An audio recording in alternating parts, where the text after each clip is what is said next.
Okay, I don't recall what number video this is because I may consolidate some. And let's see here, that one was, so this might be 12. Anyway, this is going to be a very short video. This is simply just installing the camshaft and timing the engine. Now, nothing could be simpler than this.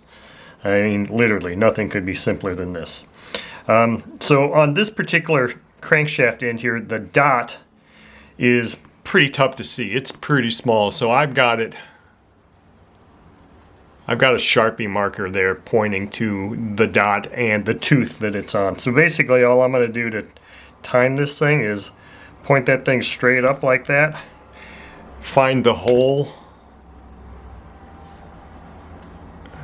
If you can see the hole there on my thumb. See the hole there? Line that up, drop it in so that it lines up, and that hole is usually kind of between two teeth.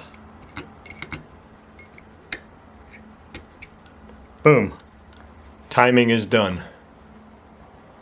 Can you see that? There. You can see the hole.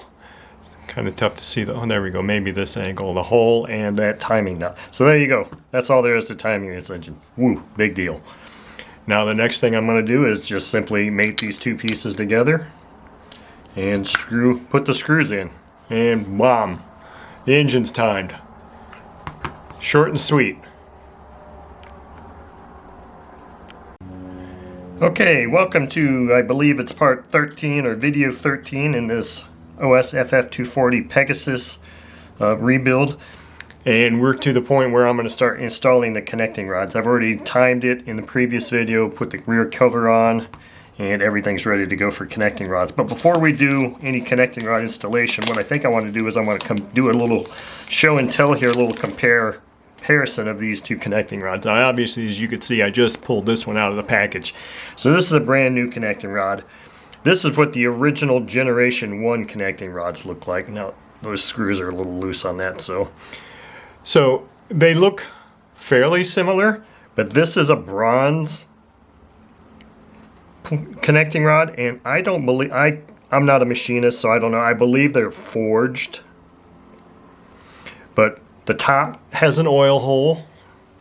The top of this one has an oil hole, but you can see how much more robust this top, well, I don't know if it looks more robust or it just is, but this is a different material, and I believe this is machined, but like I said, I'm not a machinist, so I don't really know. All I know is this is the later style, and this one also does not have an oil hole down here at the base of the connecting rod, whereas, hopefully you can see that, this one does on this side. Has an oil hole, and it also has an oil hole on the bottom, these are things that, you know, are the upgrades to this between the material, slight design difference, and then additional oil holes. This one's got an oil hole on the top also, but you got two additional ones here. So the beautiful thing about doing connecting rods, if you're replacing all four of them, is you don't have to worry about which one goes where. You just put them on. So first thing I got to do is take the screws out. Now one thing I do remember from the last time I did this was when I put the end cap on, I want to make sure that I've already got one of those screws in this driver. So I'm probably going to leave it in there. And I've already pre-lubed the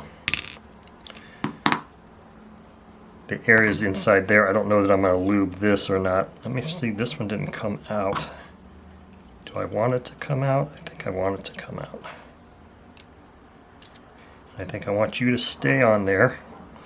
So stay, be good and stay. I think I'm going to do a little bit of lube on these threads and this area here. Now the other thing that I mentioned in the previous video when I took those others off, not previous, but another earlier video, was that on a 320 Pegasus, I thought I had seen orientation dots for the end cap.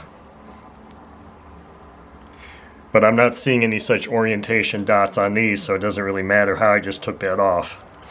nor do I see a front or a back like this other connecting rod had OS on the forward facing end. This does not have that whatsoever. So I'm going to start by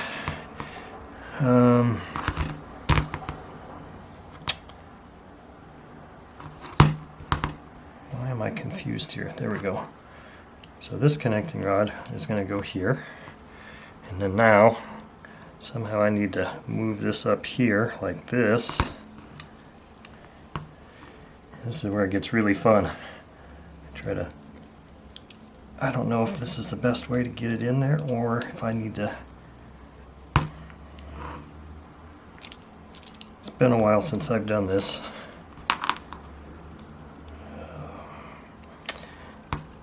What I think I'd like to do the last 2 times I did this was, I think what I wanted to do was I can either kind of shimmy it in place like that, or maybe I was putting the end cap on first and then putting the connecting rod on there. Oh, there we go, it fell into place. Okay, good. So it fell into place, and now I can just start screwing this in there. Alright, easy peasy. So I guess you could probably do it any number of ways, whichever seems to work best at the time, so that you can get access to the, I don't know, maybe next one I'll try putting the bottom end on first.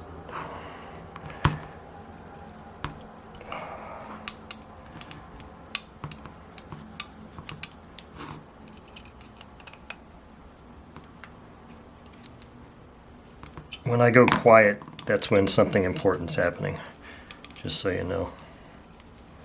I like the color. Just beautiful color.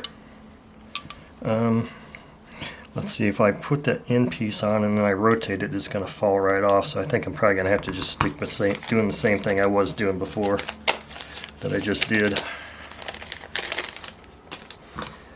So, and I don't have these all opened up and pre-unscrewed, so what I may do is just either stop the video or just show you that doing that one, because it's really pretty much all the same. There's really no point in me showing you how to do all 4 when I just showed you one and what you do. So that'll probably be a little bit easier for me, is just to shut the video off and get the rest of these on.